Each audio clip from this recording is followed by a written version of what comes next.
ব্যবসায়ীদের স্বার্থ রক্ষা ও বাজার স্থিতিশীল রাখতে সবাইকে একসাথে কাজ করার আহ্বান জানিয়েছেন চট্টগ্রাম ৯ আসনের সংসদ সদস্য মোহাম্মদ আবু সুফিয়ান।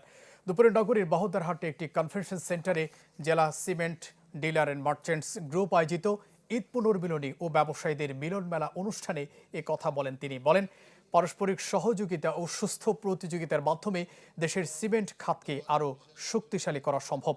সংগঠনের সভাপতি আহমদুল আলম বাবুল, মহাসচিব lion Sheikh Mohammad Sarwar Hossain, diamond cement লিমিটেডের পরিচালক আবদুল্লাহ আল ফরহাদ, লায়ন মোহাম্মদ ইব্রাহিম, মোহাম্মদ আলী আকবর ও মোহাম্মদ আলী আইমান আজগরি অনুষ্ঠানে বক্তব্য রাখেন।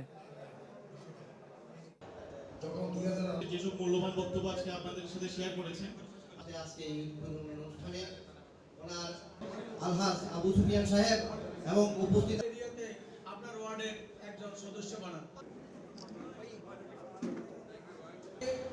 পরিস্থিতি এখানে